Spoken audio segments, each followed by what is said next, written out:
Hi, sixth graders. We are on lesson 1-4, which is order of operations. It starts on page 38 in your textbook if you want to follow along. So label the top of your notes sheet with the lesson, which is order of operations, and then write down the learning target, which is I can use PEMDAS to solve expressions. So if we have the expression 5 plus 3 times 4, there's a couple different ways that it would seem that we could solve this, or we could get a couple different answers.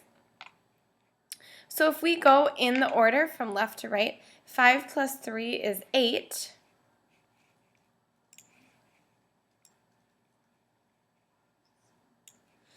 Times 4, and then that would equal 32. Or if we did 3 times 4 first, which is 12, and then added it to 5, so 5 plus 12, we would get 17. So how do we know which way is the correct way to solve the expression? Well, there's an order that we need to follow, and I'm sure you've heard of it before, the PEMDAS order. So this is something that I would write down in your notebook for sure. So we want to remember PEMDAS, and then we need to know what each letter stands for.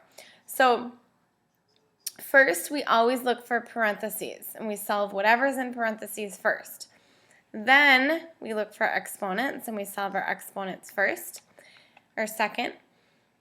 Then any multiplication or division, we solve from left to right. And then any addition and subtraction, we solve from left to right. Okay, so let's try a couple and we'll use our order. So get this written down in your notebook. So if we have 5 plus 12 minus 3, well, right away I see parentheses, so I know that I'm first going to solve in my parentheses. And I like to write it out step by step so we have a nice organized solution and we don't forget any numbers or any operations. So because I'm going to do the parentheses first, I'm just going to leave all this alone. So we have 5 plus, and then I have 12 minus 3. And if you want to leave it in the parentheses, you can. 12 minus 3 is 9. So then we have 5 plus 9 equals 14. And that would be our solution. Okay, if we go back up, 12 minus 3 is 9, plus 5 equals 14. Okay, let's look at this one. 10 plus 8 divided by 2 minus 6.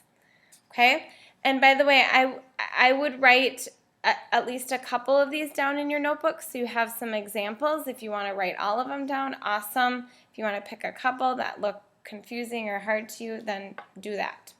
Okay, so we don't have any parentheses, we don't have any exponents, we don't have any multiplication, we do have division. Okay, so we're going to do that first. So I'm going to rewrite this. 10 plus, then I'm going to do 8 divided by 2.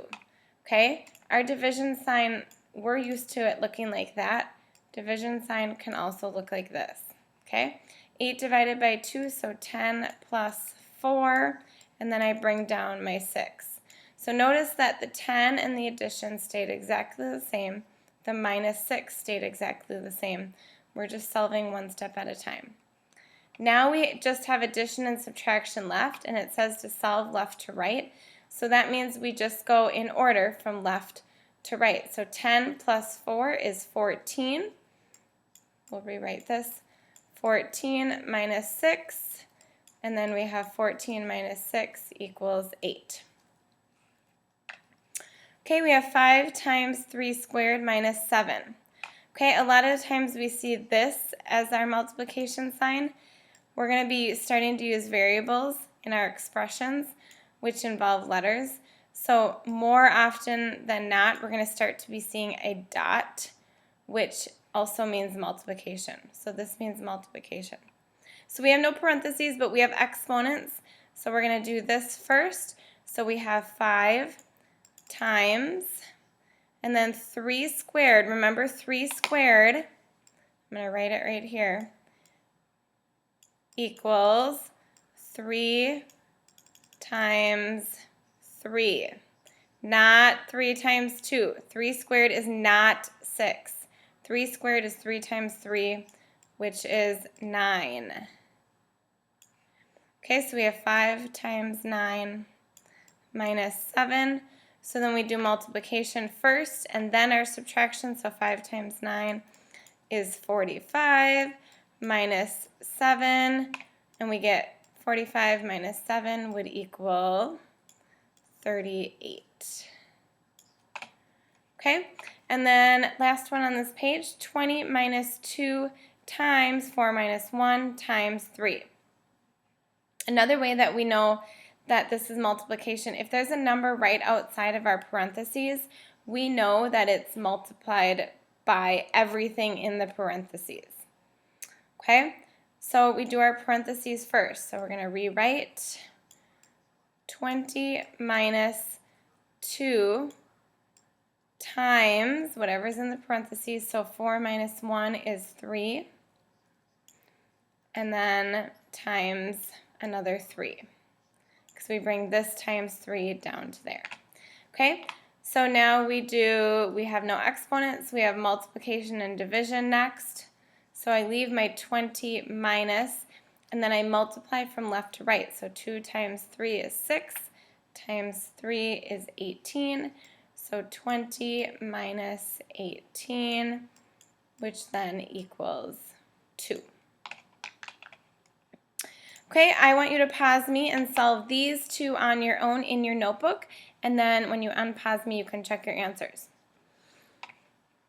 So we have 39 divided by 9 plus 4. Because there's not a number outside of here, nothing's being multiplied by it. It's just telling us that it's being divided by it. So if I were going to rewrite this, if this was a little bit confusing to you, it's the same as saying 39 over 9 plus 4, or being divided by 9 plus 4.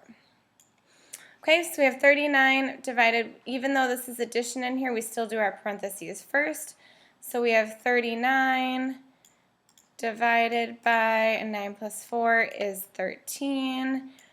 39 divided by 13 then is 3.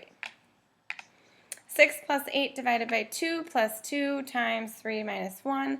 So this is going to be our first step. So 6 plus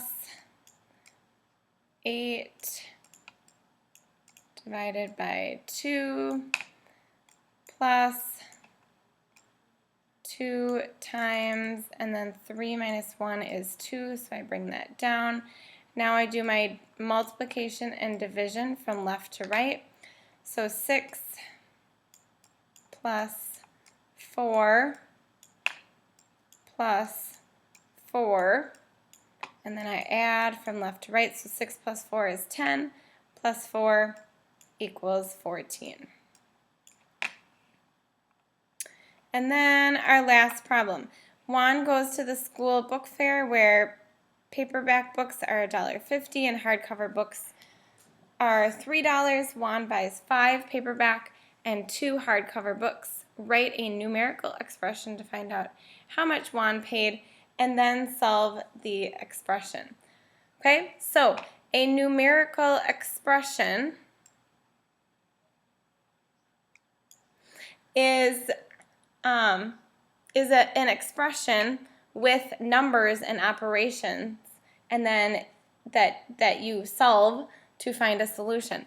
So if we know that paperback books are $1.50 and he bought 5 of them, we know that we can multiply 5 times $1.50 to find out how much he paid for paperback books. So we have 5 times $1.50. Okay, and we'll put our little dollar sign. So remember, a number outside of parentheses means multiplication. And then hardcover books are $3, and he buys 2 of them. So that's going to be added onto our total. So then it'd be 2 times $3. This is a numerical expression. Okay? Once we put an equal sign in there, it changes to an equation. But these numbers without an equal sign and without any variables, it's all numbers, is a numerical expression.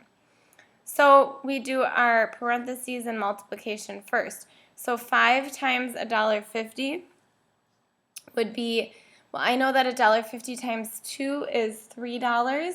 So that means that $1.50 times 4 would be $6. And then I can add $1.50, so then it would be $7.50. And then 2 times $3 would be 6.